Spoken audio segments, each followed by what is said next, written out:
എന്നെ സംബന്ധിച്ച് 5 വയസ്സിൽ ഞാനത് പ്രകടമാക്കുമ്പോൾ, ഇപ്പം ഞാനെന്നല്ല ആരും തന്നെ അത്തരം കാര്യങ്ങൾ പ്രകടമാക്കുമ്പോൾ അതത്ര വലിയ സീരിയസ് ആയിട്ട് എടുക്കില്ല അന്നത്തെ കാലഘട്ടത്തിൽ. ഒരുപക്ഷെ ഇന്നത്തെ സാഹചര്യത്തിലാണെന്നുണ്ടെങ്കിൽ വീട്ടുകാർ മനസ്സിലാക്കാൻ തുടങ്ങും. കാരണം ജെൻഡർ എന്താണെന്നും സെക്സ് എന്താണെന്നും സെക്ഷുവാലിറ്റി എന്താണെന്നും തിരിച്ചറിയപ്പെടാത്ത ഒരു കാലഘട്ടത്തിലാണ് ഞാനിത് പറയുന്നത്. അമ്മേ ഞാൻ പെണ്ണാണ്. അപ്പം അമ്മ പറഞ്ഞാൽ അതെ പെണ്ണാണ്, ഉടുപ്പ് മേടിച്ചു തരാം എന്ന് അമ്മ പറയുന്നു. ബട്ട് ഇന്നത്തെ കാലഘട്ടത്തിലാണ് അത് പറയുന്നതെങ്കിൽ മാതാപിതാക്കൾ ഒന്ന് ചിന്തിക്കും, എന്തുകൊണ്ടാണ് ഇവൻ ഇത് പറയുന്നത് അല്ലെങ്കിൽ ഇവൾ ഇത് പറയുന്നത് എന്ന് ചിന്തിക്കും. എനിക്കറിയാം ഒരുപാട് മാതാപിതാക്കൾ പറയുന്നത് ഇത് ഒരു തരം അസുഖമാണ്, ഞാൻ പ്രസവിച്ചത് പെൺകുട്ടിയാണ്, ഞാൻ കണ്ടല്ലോ. അവരുടെ കണ്ണുകളിൽ കണ്ടത് ആ സെക്സ് മാത്രമാണ്, ജെൻഡറിനെ അവർക്ക് അവിടെ കാണാൻ കഴിയില്ല.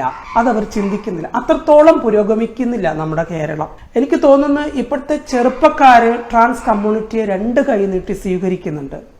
അറ്റ് ദ സെയിം ടൈമിൽ പ്രസവിച്ച മാതാപിതാക്കൾക്ക് ഇതിനെ അക്സെപ്റ്റ് ചെയ്യാൻ കഴിയുന്നില്ല. ഈ കേരളത്തിൽ പോലും സെക്സ് വർക്കേഴ്സ് ഒരുപാട് പേര് ട്രാൻസ്ജെൻഡേഴ്സ് ആണ് എന്ന് ഐഡന്റിഫൈ ചെയ്യാൻ കഴിയുന്നുണ്ട്. അത്തരത്തിലുള്ളവരെയൊക്കെ പുനരധിവസിപ്പിക്കാൻ വേണ്ടിയിട്ട് നമുക്ക് വലിയ പദ്ധതികൾ ആവശ്യമില്ല. ഒന്നാമത്തെ കാര്യം അവർക്ക് പ്രോപ്പറായിട്ടൊരു തൊഴിലിടമില്ലാത്തത് കൊണ്ട് തന്നെയാണ്.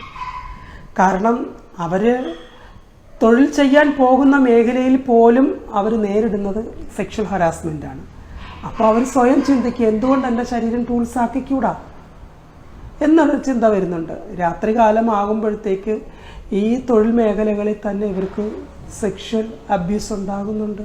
അതൊക്കെ കൊണ്ട് തന്നെയാണ്. പിന്നെ പലപ്പോഴും സർജറികൾക്ക് ഇപ്പോൾ ഭീമമായിട്ടുള്ള തുകകളാണ് പ്രൈവറ്റ് ഹോസ്പിറ്റലുകൾ ഈടാക്കുന്നത്. ഇപ്പോൾ 1 ലക്ഷം രൂപ സർജറിയുടെ എമൗണ്ട് പറഞ്ഞ് നമ്മൾ പോകുമ്പോൾ സർജറി കഴിഞ്ഞ് അവർ ഡിസ്ചാർജ് ചെയ്ത് പുറത്തേക്ക് വരുന്നതിന് തൊട്ട് മുമ്പ് അതൊരു 1.5 ലക്ഷം രൂപയാവും, 1.75 ആവും, 1.50 ആവും, 1.60 ആവും, അങ്ങനെയൊക്കെ ആവുന്നുണ്ട്. അപ്പോൾ അവർക്കത് ഭയങ്കര ബുദ്ധിമുട്ടാണ്.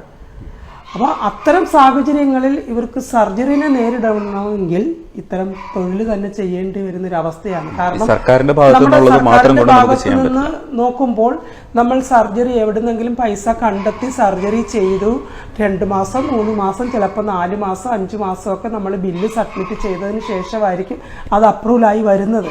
ഇടയ്ക്ക് നമുക്കിപ്പോൾ സന്തോഷം ഉണ്ടാക്കിയ ഒരു കാര്യമായിരുന്നു മെട്രോയിൽ ജോലി കൊടുക്കുന്നത് സംബന്ധിച്ച്. അത് ശരിക്കും ഒരു സക്സസ് ആയിരുന്നു. മെട്രോയിലെ ജോലി സക്സസ് ആണോ എന്ന് ചോദിച്ചു കഴിഞ്ഞാൽ വളരെ തുച്ഛമായിട്ടുള്ള സാലറിയിൽ എറണാകുളം പോലൊരു ടൗണിൽ ജീവിക്കുക എന്നുള്ളത് ബുദ്ധിമുട്ടാണ്. പലപ്പോഴും ഇവർക്ക് വണ്ടി പൈസയ്ക്ക് പോലും തികയുന്നില്ല എന്നാണ് മെട്രോയിൽ ജോലി ചെയ്തിരുന്നവർ പറയുന്നത്. പക്ഷെ ഇന്നും അതെല്ലാം സഹിച്ച് ജോലി ചെയ്യുന്നവരുണ്ട്. അവരെ ഞാൻ തീർച്ചയായിട്ടും അപ്രീഷിയേറ്റ് ചെയ്യുകയാണ്. കാരണം തുച്ഛമായ